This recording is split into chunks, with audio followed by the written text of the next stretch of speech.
Je reçois Isabelle Bois, auteure de 2 romans, Les Infidèles paru en 2012 et Square Saint-Roch paru en 2014, mais également d'un recueil de poésie sorti en 2013. Isabelle, bonjour et bienvenue sur notre antenne. Bonjour. Pouvez-vous vous présenter en quelques mots, Isabelle ? En quelques mots, écoutez, j'ai été un long moment dans la région et j'ai été assez touchée par cette région. Et c'est pour ça que je me retrouve en ce moment sur AgFM pour présenter en local les ouvrages que j'ai pu écrire et qui sont truffés de petites anecdotes sur le coin. D'où vient cette passion pour l'écriture ? Je pense que c'est à cause de mon origine. Je suis née en expatriation au cœur de l'Afrique. Et en fait, dans une période où le seul moyen de communiquer avec notre famille en métropole était le courrier et la tradition du carnet de voyage qui s'est perpétrée tout au long de ma vie puisque j'ai énormément voyagé.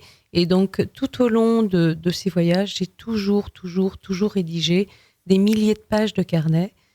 Et je pense que c'est de là que vienne cette habitude de l'écriture qui est quotidienne. Arrêtons-nous un peu plus sur votre dernier roman, Square Saint-Roch, paru en 2014. C'est une action qui commence au Havre. C'est une ville que vous connaissez bien ? C'est une ville dans laquelle j'ai effectivement habité plusieurs années, au cœur du Havre et juste à côté du Square Saint-Roch. Très important pour moi, qui est le lieu central de la ville. Et c'est une ville qui a énormément souffert et qui a été reconstruite, qui a une vraie âme. Et donc, voilà, je m'intéresse beaucoup à cette ville également. Alors, c'est un roman qui met en scène une femme, Yvonne Gallet, qui voit le jour avant la Seconde Guerre mondiale et qui atteint l'adolescence au début du conflit. Elle perd ses parents quelques années auparavant. Elle va être recueillie par ses oncles et tantes. Je vous laisse nous en dire un peu plus sur la suite. Voilà, lorsqu'elle est recueillie par ses oncles et tantes, elle se trouve dans la bourrasque de la guerre à ce moment-là. Et dans cette période, la ville du Havre, comme beaucoup de villes de Normandie et même du Nord Cotentin, était habitée par énormément d'Allemands parce que les occupants étaient quasiment plus nombreux que les locaux. Et en fait, les familles de la région hébergeaient presque toutes des Allemands. Et il se trouve que un certain nombre d'officiers soldats allemands sur la place du Havre étaient reçus dans la famille où habitait Yvonne Gallet.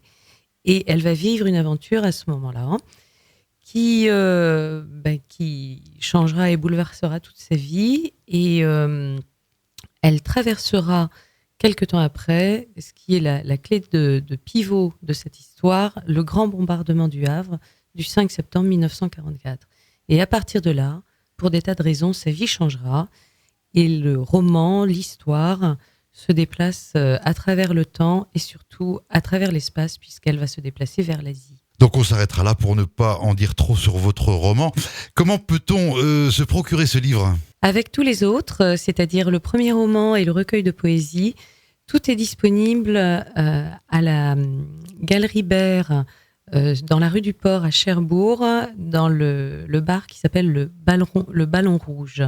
Donc, c'est là que tout est disponible. Sinon, c'est évidemment disponible sur Amazon, sur Internet et sur les différents sites. Donc, il suffit de taper sur Google le titre du livre et on trouve tout. Que pouvez-vous nous dévoiler sur votre ouvrage intitulé Les Infidèles, paru en 2012 ? Alors là, c'est le premier roman et je ne sais pas pourquoi, mais j'étais vraiment happée par l'actualité. Il s'agit d'une prise d'otage en Irak. Donc, je trouve qu'on a quand même un petit peu, comme je suis assez sensible à l'actualité, que ce soit contemporaine ou passée, ou l'histoire de maintenant ou d'avant ou d'après, je suis très touchée par tout ce qui peut se passer, même de nos jours, dans ces pays-là.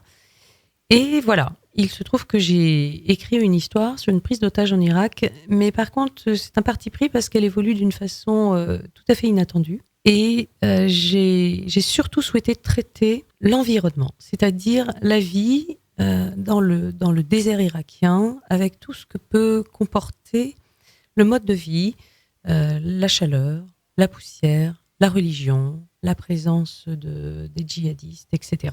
On va terminer avec votre recueil de poésie qui évoque La Hague et Valogne, entre autres. Alors, entre notre région et vous, c'est une grande histoire d'amour ? Une grande histoire d'amour, oui, parce que mon père est né à Valogne. Donc, il a vécu la guerre à Valogne, il a tout traversé à Valogne, comme faisaient les gens autrefois. Puis c'est après qu'il s'est expatrié, qu'il est parti au cœur de l'Afrique. Mais quand on est rentré en France, on s'est installé à Valognes. Donc c'est en effet là que notre berceau familial est un peu implanté. Alors on trouve un poème sur la Hague, notamment, que vous allez maintenant nous lire, et qui s'intitule Le Douanier. Voilà, Le Douanier. Extrait donc du recueil de poèmes qui s'appelle Je te le dis. On vous écoute. Le Douanier. Chemin de crête qui surplombe les criques, chemin des veilleurs de mer, chemin des guetteurs, pointé sur l'horizon, attendant les pirates, pistant les naufrageurs. Les phares s'allument sur l'île de Sark. En partant de Goury, le douanier longe la côte, sur un damier champêtre de bruyères et d'ajoncs. Parfum de miel volent des abeilles. La pourpre et le safran irisent les collines. Quand la mer bat au pied des parois rocailleuses, que le chaos salé se dépose sur la lande, les déferlantes fracassent les galets des calgrins et grignotent lame à lame la falaise à Jaubourg. Le douanier déambule jusqu'à Erquemoulin, en suivant l'outre-mer, le turquoise ou le vert. La côte est torturée par cette immensité, le chemin balayé dans la faille des 13 vents. Il s'acharne pourtant surveillant Guernesey.